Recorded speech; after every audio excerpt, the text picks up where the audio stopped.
Bismillahirrahmanirrahim. Assalamu alaikum everyone. Welcome back in online class. I hope all of you will be fine. In the last lecture हमने maps और उसकी kind के बारे में पढ़ा था.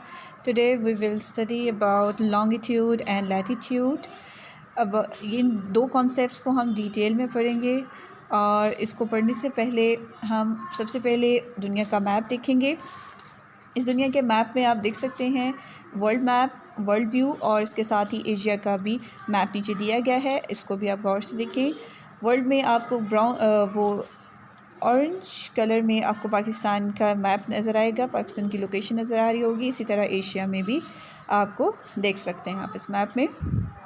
सीखने के बाद आप ये देख सकते हैं इसकी आपकी बुक में भी मौजूद है मैप, और इस मैप में भी आपको एशिया और डिफरेंट एरियाज़ नज़र आ रहे होंगे और इसमें कुछ वर्टिकल और हॉरिजॉन्टल लाइंस भी ड्रा की गई हैं जो एक दूसरे के परपेंडिकुलर हैं. तो ये जो लाइंस क्या हैं, यही एक्चुअली लॉन्गिट्यूड एंड लैटिट्यूड्स हैं. लॉन्गिट्यूड्स इससे पहले कि मैं आपको डिटेल में समझाऊँ, मैं सिर्फ आपको ये बता दूँ कि लॉन्गिट्यूड्स एंड लैटिट्यूड्स सिर्फ कुछ फ़र्ज़ी लाइंस हैं, आर्टिफिशियल लाइंस हैं जो एक दूसरे के परपेंडिकुलर होती हैं, और इनका सही मेन मकसद ये होता है कि ताकि हम किसी भी एरिया को फ़ाइंड कर सकें, दुनिया में मौजूद जो एरियाज़ हैं उनको फ़ाइंड कर सकें. ओके, तो आप इस रीडिंग को ज़रा ध्यान से देखें और पढ़ें. आपने इस नेक्स्ट पेज तक इसकी रीडिंग करनी है, और इसमें आप देखें कि मैंने ये मेंशन ब्लू पेंसिल से मेंशन कर दिया है लैटिट्यूड्स एंड लॉन्गिट्यूड्स, यानी पाकिस्तान की लोकेशन एग्जैक्ट कौन सी है. पाकिस्तान लैटिट्यूड के हवाले से तकरीबन 30.375 डिग्री नॉर्थ और लॉन्गिट्यूड में 69.3451 डिग्री ईस्ट पे मौजूद है. ओके, तो लॉन्गिट्यूड एंड लैटिट्यूड्स में आप देखिए इसकी रीडिंग करें. To make it easy for us to find a place on the map we use an artificial grid made up of vertical and horizontal lines. The vertical lines are drawn from north to south passing through north south poles. And इससे पहले कि हम आपको ज़रा ये सारा north pole south pole क्या है, इस सारी चीज़ों को समझने के लिए मैंने कुछ स्लाइड्स हम इसको स्टडी करते हैं आगे फर्दर.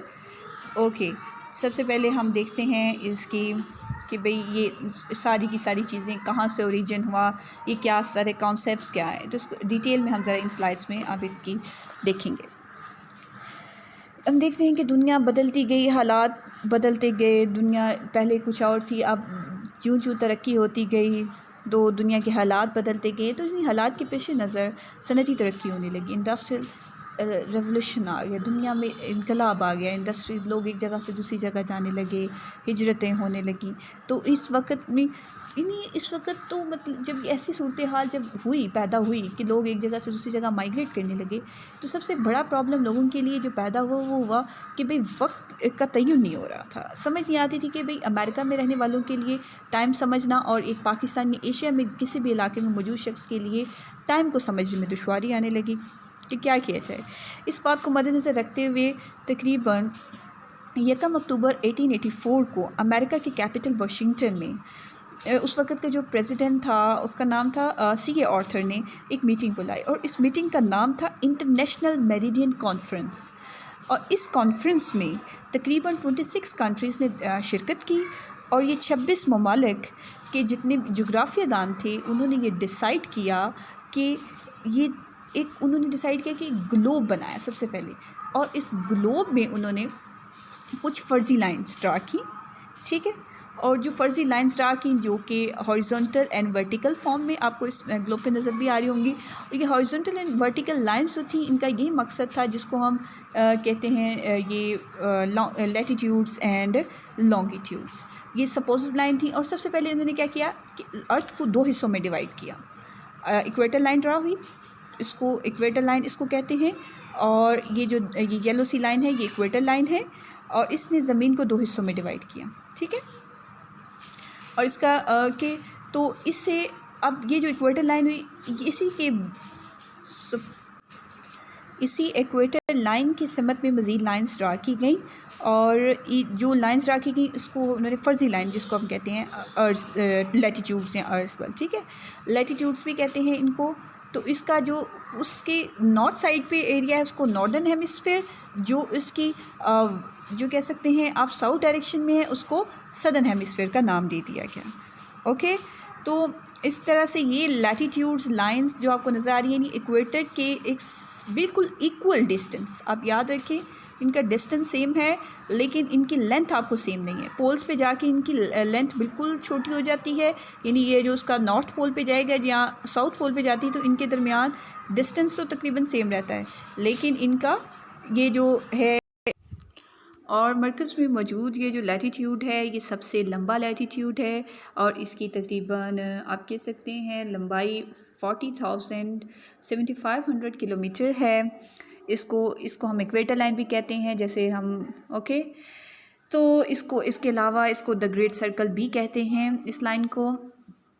तो इससे पहले कि ये लाइंस फ़र्ज़ी तो हैं लेकिन इसको जोग्राफिया दानों ने पैमाइश करने के लिए सबसे पहले जो काम किया उन्होंने जो मैथ्स में प्रोटेक्टर इस्तेमाल होता है उसी को रखते हुए, मैथ्स के प्रोटेक्टर को जहन में रखते हुए, जैसे एक ज़ाविया जब हम बनाते हैं, एक एंगल बनाते हैं तो उसमें एक कुछ रूल जो है फ़ॉलो किया जाता है, इसी को मद्देनज़र रखते हुए उन्होंने ज़मीन को ये लैटीट्यूड्स थे उनको एंगल्स को माना, उनको जगह जगह पे निशानात लगाए और ज़मीन पे वो तमाम लैटीट्यूड्स बनाए।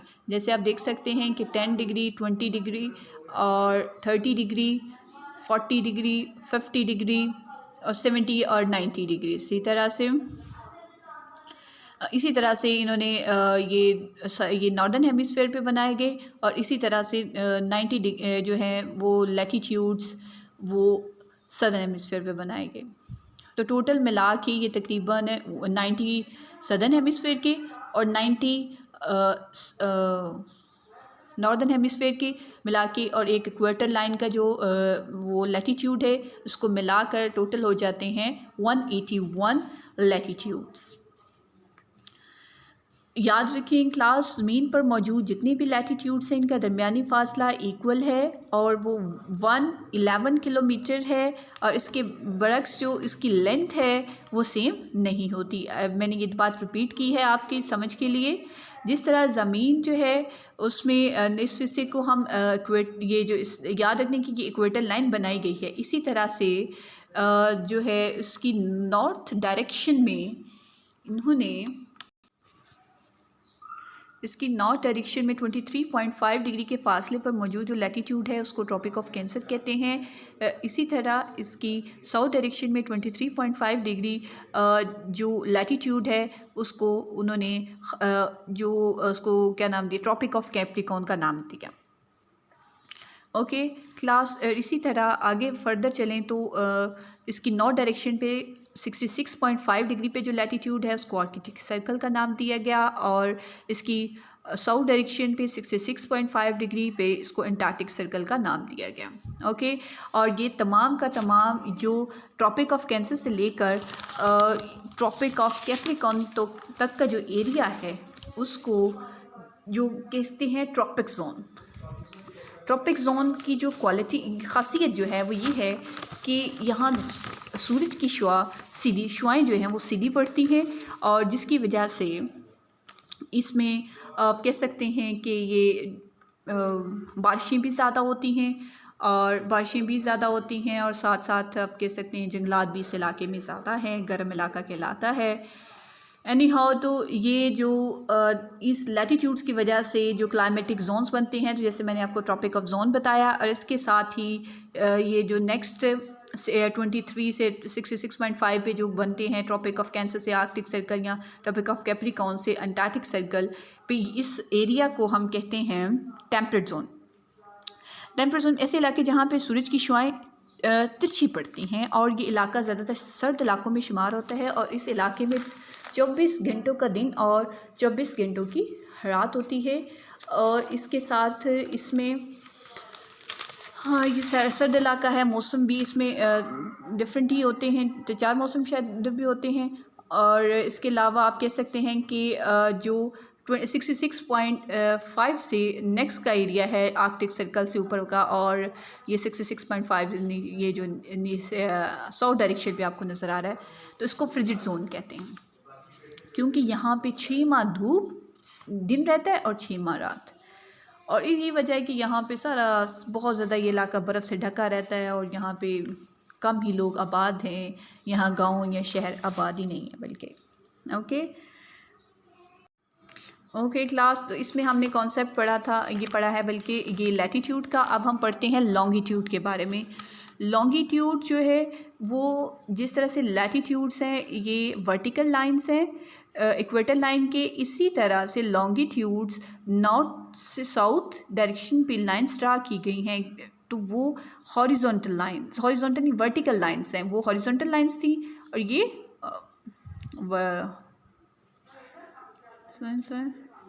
वर्टिकल लाइंस जो ड्रा की गई हैं इसमें लॉन्गिट्यूड का जो दरमियानी फ़ासला है इनका आपस में लॉन्गिट्यूड्स का और इक्वल नहीं होता, जैसा कि हमने पढ़ा था कि उनका आपस में इक्वल होता है, इसमें इनका इक्वल नहीं होता।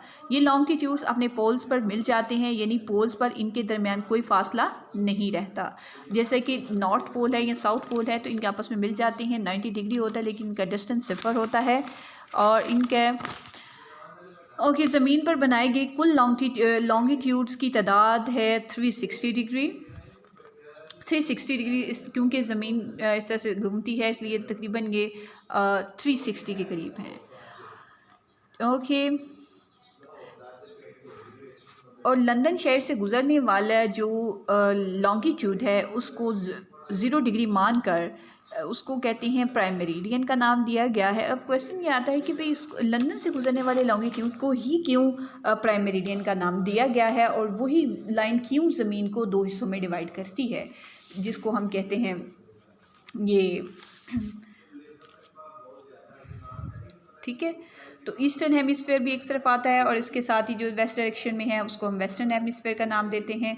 तो असल बात जो लंदन से गुजरने वाली ग्रीनविच टाइम वो एक टाउन एरिया है, जो इलाका है लंदन में, उस उधर 1851 में एक मीटिंग बुलाई गई थी और जिस रॉयल नामी एक लेबॉर्ट्री थी जिसमें खलाई निज़ाम के साथ साथ सितारों के साथ को और सियारों को स्टडी किया जाता था। और इस मुकाम पे इसलिए उस मीटिंग में जो भी उस टाइम उसको उन्होंने लॉन्गिट्यूड को 0 डिग्री माना और इस तरह से लेबॉर्ट्री में भी जो उस वक्त जो टाइम मौजूद था उसको उन्होंने रेफरेंस टाइम का नाम दिया था। और GMT से इसको नाम GMT भी कहते हैं, Greenwich mean time. Okay.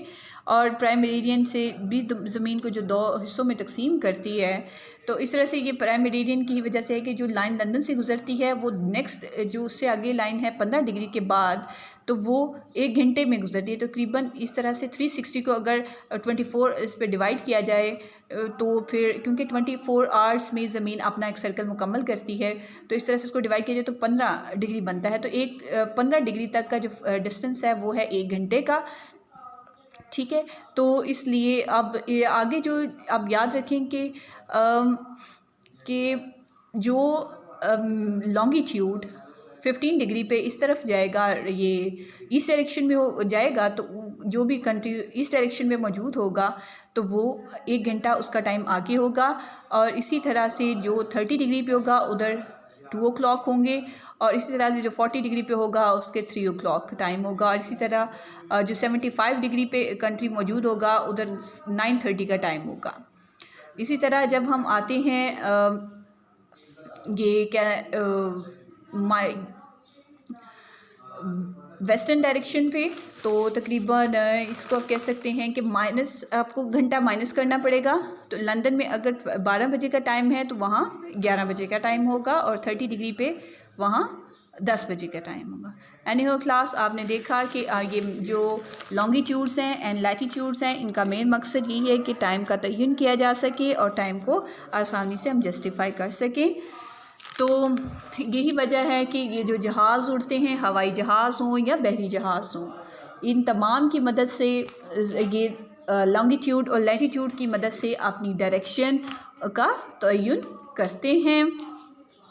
So I hope class आप सब ने इस कॉन्सेप्ट को ध्यान से सुना होगा और इस आपके लिए ये लेक्चर इन्फॉर्मेटिव होगा। आप अपनी रीडिंग को ज़रा ध्यान से करें कि आप जो कॉन्सेप्ट्स आपकी इस बुक में मौजूद हैं मैंने उनको आपके तक कन्वे करने की मुकम्मल कोशिश की है।